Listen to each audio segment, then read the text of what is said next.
by his prodigy. Palagay mo, Diyos, sinadya ni Junel in the Philippine Cup, they're playing here in starting unit.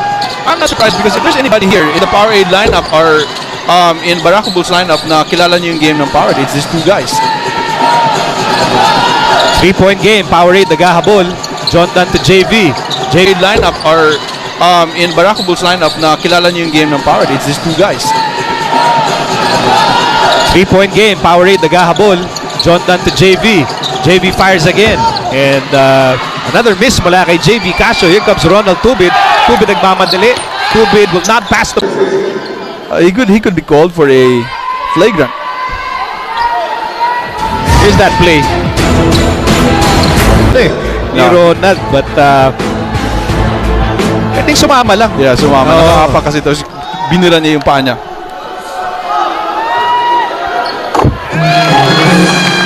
And our good commissioner has been kind enough for me to talk to me about the situation nga niya. At dapat sasabayan pa yan ng first time niyang kumain ng balot. Sabi ko, this has been a trend with all the import. Sabi niya. Ayaw niya, di ba? Ayaw niya. Sabi niya, naawa daw siya, tsaka parang nandidiri siya. Ano naawa siya doon sa balot? Naawa siya doon sa itsura ng baby duckling.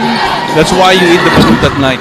Oh, yun ang sikreto dyan. Gabi, para hindi mo nakikita yung kinakain mo. Without any light. Oh. Meantime, here's Tubid over to Celino Cruz. And he will miss. Rebound, Kramer. Pasa kay Hickerson. Nice extra pass. And Benici will score. May kasama pong foul. Yeah, last second dish off by Hickerson. And Benici finishing that. And now, also, we're going back to Barako Bull, Miko. The chunk of their defense also is Dorian Peña, who's not there anymore. And maybe that's the reason why their defense really suffered. The interior defense really suffered because of Peña. Because, okay, Doug is a very physical defender. Pero yung lapad, may ilang meters ng defensive length yun. Width pala. Right, and also Peña gives you problems. As Gary hits his first three, he gives you a lot of space underneath for offensive rebounding. And Doug's not like that. He's not as huge and as physical as Peña. Tie ball game at 12 apiece. Sa opening quarter pa rin tayo. And Benici on courts. Rebound, Celino Cruz. Pasa para kay Kramer, naagaw. It's a 3-on-1 break. Gary, fast break 3! Yes, sir! Why is that a good shot for me, Miko? Because he has two guys on the wings. Just in case he misses that, he will have an offensive rebounder. So para sa akin, that's okay. I mean that shot. Medyo atoy ko na yung mga ganyan tira. Fast break 3. I know you know si Gary David. He's not parang that's a 3-on-1. He's putting everything. Yeah, he's putting everything. Sasakalin niya ng head coach. But Exactly not Gary right. David. Yeah, that's Gary David. Pero sa akin nga, he had two offensive rebounders trailing on his side.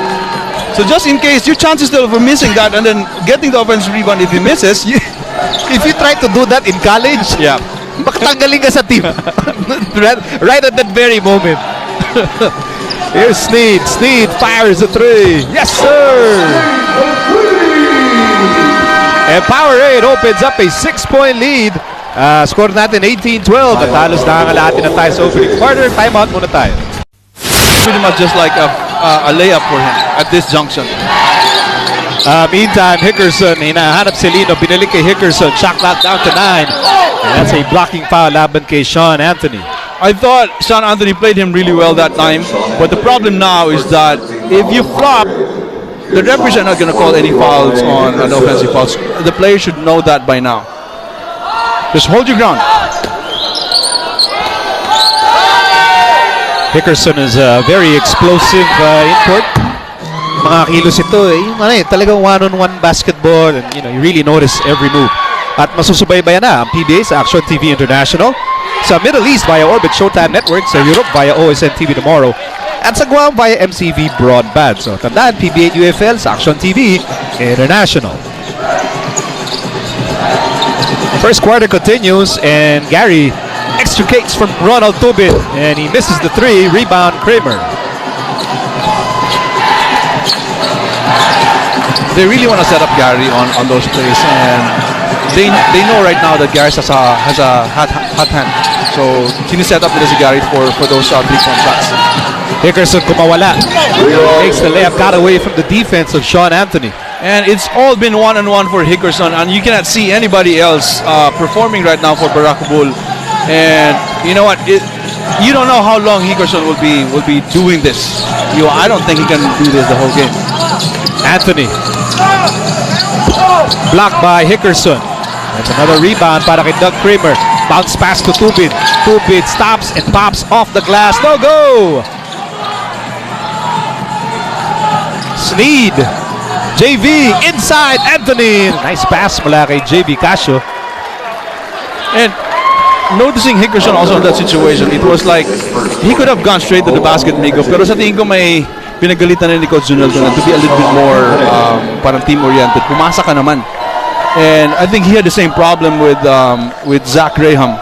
It's Air 21. If he goes to the basket, he doesn't realize that he has three. He always has. Ari.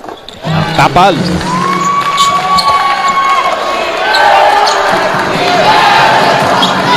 Would you consider Philip Cesar the best shot blocker in PBA history? Or would that title go to maybe like Yoyoy siguro? I don't know.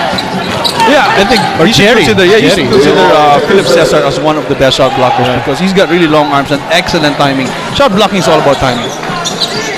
Because even yung halos patapos na si Philip sa PBA when he was playing for Ginebra, he was still one of the most able shot blockers in the PBA. Parang I cannot remember anymore when he was. What, with Ginebra? Yeah, I remember Atoy before he retired. Before he I retired. remember, yeah, and Philip was kind of like maybe in and out of the line. Hickerson behind the back, pasa, Kramer, open shot, top of the key, it's good. Knock it down, Doug Kramer. Pero lamang pa rin ang Powerade, 2019, under 4 minutes to go in the opening period. This is a knockout game. Yung mananalo rito will play again tomorrow night against Meralco for the very last spot in the semifinals. Here's Anthony for 3. Yeah, this guy has been struggling as well, Sean Anthony, and he hasn't really shot from the field very well. Like he's just like shooting like 30 plus a game. I mean percentage-wise. Percentage-wise. Yeah. Here's Gary, and Tubit breaks up the play. That's his job. He's the Granada stopper for tonight. Si Dynamite Danny Siegel will make his first appearance. Ganda ng last 2 games ni Danny. Yeah, and I think he was also the best player last game. And this is the problem also with a player like Danny. He's 36 years old, and sometimes the back-to-back games can really hurt you. Danny Siegel missed the layup. Takbuhan ng Barako. JV nagmamadali. JV, pasa, Sneed, alley-oop. And Powerade is up by 3.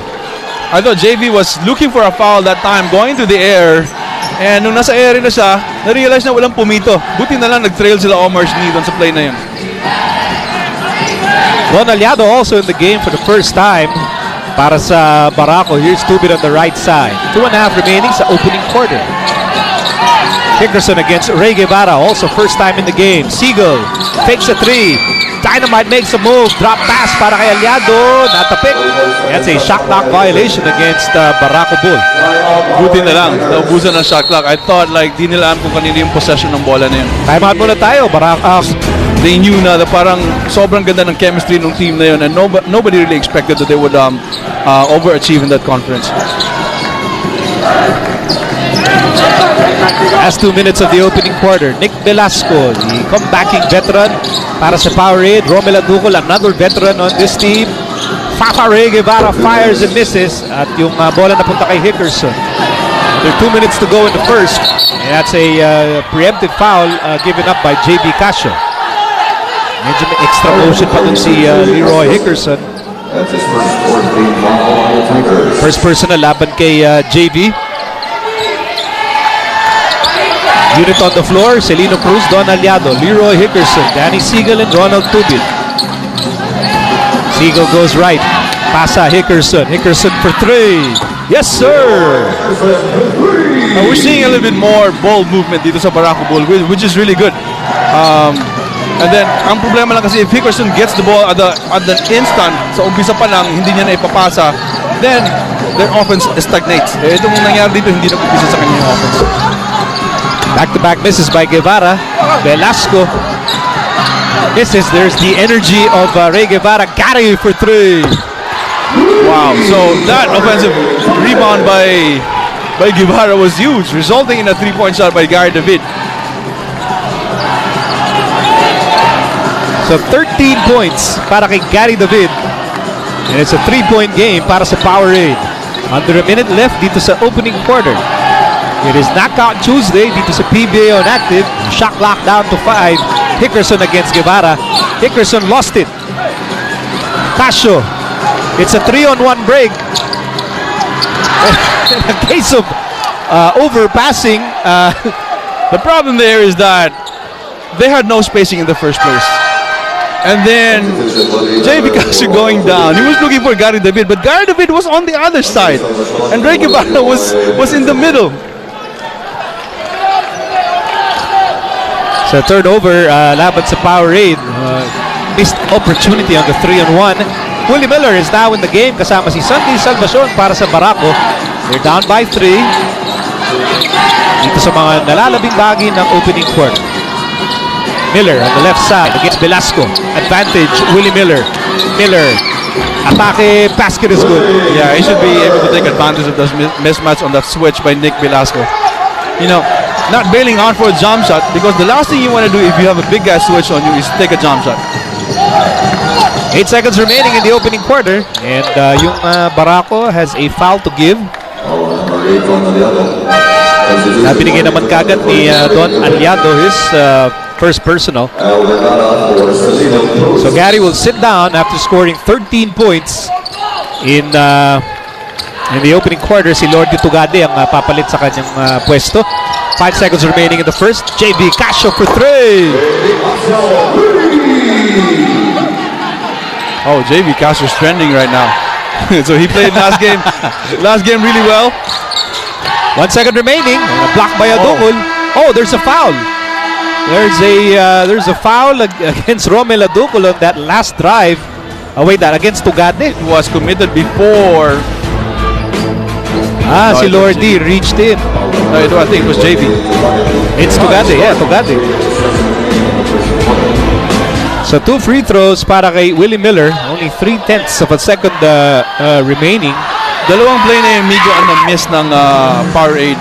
The fast break situation, which should have been 2 points or 3 points, and then now actually a stop, which resulted they're giving out 2 free throws kung shooting Willie. So those things might affect eventually the outcome of this game.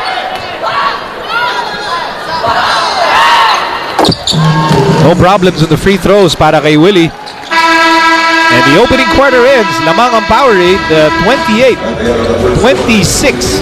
This is a knockout game. Yung mananalo rito will advance to another knockout game tomorrow night against the Meralco Bolts. And so far, it's been close as any knockout game should be. Gary David with 13 points so far. And we'll be back with the second quarter. Ito ang PBA on Active.